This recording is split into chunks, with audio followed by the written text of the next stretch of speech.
नाम है शिवम। दोस्तों, पिछले वीडियो में हमने एक नया चैप्टर स्टार्ट किया था और चैप्टर का नाम था बॉडी फ्लूइड एंड सर्कुलेशन, है ना।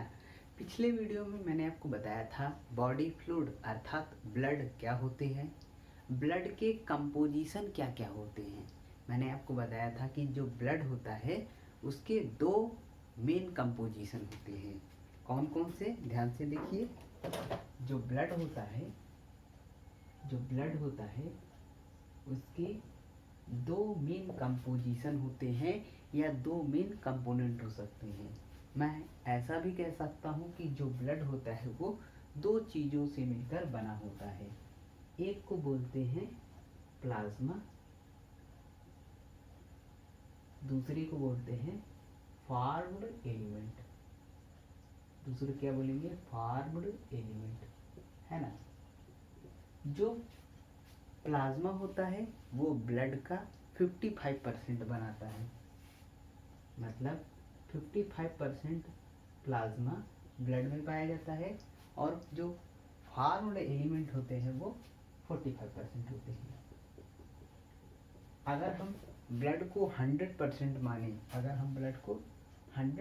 माने, तो प्लाज्मा जो होता है वो 55% होता है और फॉर्म्ड एलिमेंट 45% होता है। हम ऐसे भी कह सकते हैं कि प्लाज्मा और फॉर्म्ड एलिमेंट को मिलाने से ब्लड बनता है ना। जो फॉर्म्ड एलिमेंट होते हैं वो तीन टाइप के होते हैं। एक को बोलते हैं आरबीसी, दूसरे को बोलते हैं डब्ल्यूबीसी और तीसरे को बोलते हैं प्लेटलेट्स, है ना। आरबीसी यानी रेड ब्लड सेल, डब्ल्यूबीसी यानी वाइट ब्लड सेल और ये प्लेटलेट्स। दोस्तों, एक वीडियो मैंने ब्लड के बारे में बहुत ही डिटेल में बनाया है। अगर आपने नहीं देखा है तो डिस्क्रिप्शन बॉक्स में लिंक है, वहाँ से जाकर देख सकते हैं। एक वीडियो मैंने प्लाज्मा पर डिटेल में बनाया है ना। एक वीडियो मैंने आरबीसी पर बनाई है और लास्ट जो वीडियो हमने बनाई थी वो डब्ल्यूबीसी के ऊपर बनाई थी। तो मैंने 4 video body fluid and circulation chapter पर अपलोड कर दिया है, जिसका लिंक डिस्क्रिप्शन बॉक्स में है, आप वहां से जाकर देख सकते हैं। आज की इस वीडियो में हम प्लेटलेट्स टॉपिक को कवर करेंगे, है ना। तो आइए बात करते हैं। कल के क्लास में मैंने एक चीज़ बताना भूल गया था, नंबर ऑफ ब्लड सेल्स, यानी ब्लड सेल्स के नंबर का आर्डर क्या क्या होता है ना। तो मैंने वो आर्डर यहाँ पर लिखा है, चलिए इस पर बात करते हैं। जो आरबीसी होता है, पूरे ब्लड में सबसे ज़्यादा जो सेल्स पाया जाता है वो रेड ब्लड सेल होता है, यानी ये मैक्सिमम होता है। पूरे ब्लड में आरबीसी जो होता है वो मैक्सिमम होता है। उसके बाद कौन होता है, उसके बाद प्लेटलेट्स होता है, और उसके बाद कौन होता है, डब्ल्यूबीसी। उसके बाद डब्ल्यूबीसी यानी वाइट ब्लड सेल, ये होते हैं। मतलब सबसे ज़्यादा आरबीसी, उससे कम प्लेटलेट्स और उससे भी कम डब्ल्यूबीसी, है ना। और डब्ल्यूबीसी कई प्रकार के होते हैं। ए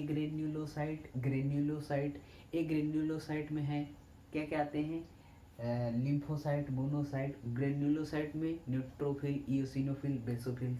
तो जानते हैं कि जो टाइप्स ऑफ डब्ल्यूबीसी होती हैं, डब्ल्यूबीसी के प्रकार, उनमें सबसे ज़्यादा कौन पाया जाता है। तो अगर आपने कल की क्लास को ध्यान से देखा होगा और थोड़ा बहुत समझा होगा, तो मैंने बताया था कि जो न्यूट्रोफिल्स होते हैं वो 60 से 65% होते हैं। मतलब सबसे ज़्यादा आरबीसी, फिर प्लेटलेट्स, फिर डब्ल्यूबीसी। और डब्ल्यूबीसी में भी सबसे ज़्यादा कौन होता है, न्यूट्रोफिल्स। कितने परसेंट होते हैं, 60 से 65%। लिम्फोसाइट, न्यूट्रोफिल्स के बाद कौन आता है, लिम्फोसाइट। कितने परसेंट, 20 से 25%। उसके बाद मोनोसाइट्स कितने परसेंट, 6 से 8%। और इओसिनोफिल्स कितने परसेंट, 2 से 3%। और बेसोफिल्स 0.5 से 1%। हम ऐसे कह सकते हैं कि पूरे ब्लड में सबसे ज़्यादा रेड ब्लड सेल होते हैं और सबसे कम मिनिमम कौन होते हैं, बेसोफिल्स। और मैक्सिमम कौन होता है, रेड ब्लड सेल। ये आपको समझ में आ गया होगा।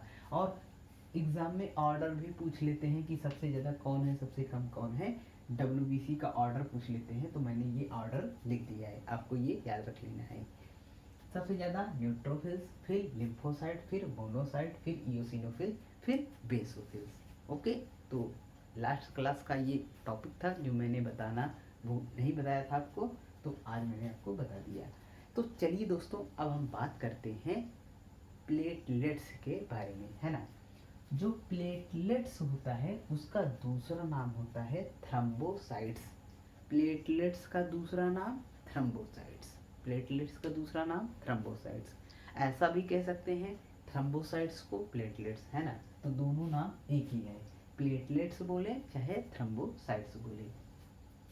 अब बात करते हैं कि ये प्रेजेंट कहाँ होते हैं, तो ये ओनली प्रेजेंट होते हैं मैमल्स में।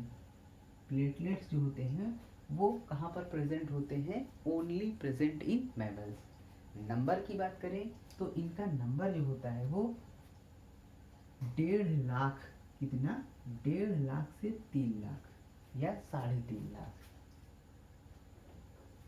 1.5 लाख से 3.5 लाख पर mm3। थ्रोम्बोसाइट्स यानी प्लेटलेट्स का नंबर कितना होता है, 1.5 लाख से 3 लाख या 3.5 लाख, है ना, ऐसे याद कर सकते हैं, NCERT का डाटा है। प्लेटलेट्स का नंबर कितना होता है, 1.5 लाख से 3.5 लाख पर mm3, है ना। अब बात करते हैं कि ये जो प्लेटलेट्स होते हैं वो बनते कहाँ पर हैं, तो ये बनते हैं mega karyocytes in bone marrow. जो बोन मैरो होता है, जो बोन मैरो होता है उसमें एक सेल होता है जिसको मेगा कैरियोसाइट्स बोलते हैं। बोन मैरो में एक सेल होता है जिसको मेगा कैरियोसाइट्स बोलते हैं, उसी के फ्रेगमेंटेशन से ये बनते हैं। तो मैंने यहाँ पर ये देखिए मेगा कैरियोसाइट, ये जो सेल बनाई है, ये टोटल ये वाली सेल जो है ये मेगा कैरियोसाइट है ना। ये कौन सी सेल है, मेगा कैरियोसाइट। और आप देख पा रहे हैं कि जो प्लेटलेट्स है, जो प्लेटलेट्स है ये देखिए मेगा कैरियोसाइट यहाँ पर देखिए थोड़ा सा झुक गई है और इसी के फ्रेगमेंट के टूट जाने से ये प्लेटलेट्स बन रहा है। देख रहे हैं ये जो ये सारे बनाए हैं, ये सब क्या है, प्लेटलेट्स। ये प्लेटलेट्स कैसे बनते हैं, ये प्लेटलेट्स बनते हैं मेगा कैरियोसाइट सेल के फ्रेगमेंटेशन से प्लेटलेट्स बनते हैं। प्लेटलेट्स कैसे बनते हैं, मेगा कैरियोसाइट्स सेल के फ्रेगमेंटेशन से प्लेटलेट्स बनते हैं। और मेगा कैरियोसाइट सेल कहाँ पर प्रेजेंट होती है, बोन मैरो में। कहाँ पर, बोन मैरो में। इतना याद रह जाएगा, है ना। ये बहुत इंपॉर्टेंट क्वेश्चन है, ये आपको याद रखना है। प्लेटलेट्स बनता कहाँ पर है, मेगा कैरियोसाइट के फ्रेगमेंटेशन से। प्लेटलेट्स कैसे बनता है, मेगा कैरियोसाइट के फ्रेगमेंटेशन से प्लेटलेट्स बनता है। और मेगा कैरियोसाइट्स कहाँ पर पाया जाता है, बोन मैरो में पाया जाता है ना। तो ये प्लेटलेट्स मैंने बना दिया है ना। तो अगर बात करें कि प्लेटलेट्स में न्यूक्लियस होता है, तो प्लेटलेट्स में न्यूक्लियस नहीं होता है, मतलब प्लेटलेट्स में न्यूक्लियस एब्सेंट होता है, प्लेटलेट्स में न्यूक्लियस नहीं पाया जाता है। इसके शेप की बात करें तो ये राउंड एंड ओवल शेप के हो सकते हैं। प्लेटलेट्स जो होते हैं वो राउंड या ओवल शेप के हो सकते हैं, है ना। और प्लेटलेट्स के अंदर क्या भरा होता है, प्लेटलेट्स के अंदर भरा होता है थ्रोम्बोप्लास्टिन। प्लेटलेट्स के अंदर क्या भरा होता है, थ्रोम्बोप्लास्टिन। ये प्लेटलेट्स के अंदर भरा होता है। अगर लाइफ स्पान की बात करें, यानी प्लेटलेट्स का जीवन काल कितना होता है, तो दोस्तों याद रखना है प्लेटलेट्स का जीवन काल 1 हफ्ता यानी 1 वीक होता है। प्लेटलेट्स का जीवन काल कितना होता है, 1 वीक होता है ना। अगर बात करें कि इसका फंक्शन क्या है, यानी काम क्या करता है, तो ये मेन काम करता है ब्लड क्लॉटिंग। प्लेटलेट्स का मेन काम क्या है, ब्लड क्लॉटिंग। प्लेटलेट्स का मेन काम क्या होता है, ब्लड क्लॉटिंग। ब्लड क्लॉटिंग में प्लेटलेट्स बहुत महत्वपूर्ण भूमिका निभाता है। ब्लड क्लॉटिंग यानी रक्त का थक्का बनना। जब कहीं हमारे शरीर में चोट लग जाती है और ब्लड मतलब खून बहने लगता है, तो कुछ समय बाद वहाँ पर थक्का बन जाता है, यानी ब्लड जम जाता है। उसी को बोलते हैं ब्लड क्लॉटिंग। ब्लड क्लॉटिंग में मेन रोल होता है प्लेटलेट्स यानी थ्रोम्बोसाइट्स का, है ना। अब बात करें, एक स्पेशल टर्म है थ्रोम्बोसाइटोपिनिया। क्या चीज़? थ्रोम्बोसाइटोपिनिया। थ्रोम्बोसाइटोपिनिया क्या होता है? जब प्लेटलेट्स का काउंट बढ़ जाता है कि घट जाता है, जब प्लेटलेट्स का काउंट घट जाता है तो उसको बोलते हैं थ्रोम्बोसाइटोपिनिया, है ना। तो ये बातें हैं प्लेटलेट्स के बारे में। मैंने आपको क्या क्या बताया, एक बार क्विक रिवीजन करते हैं।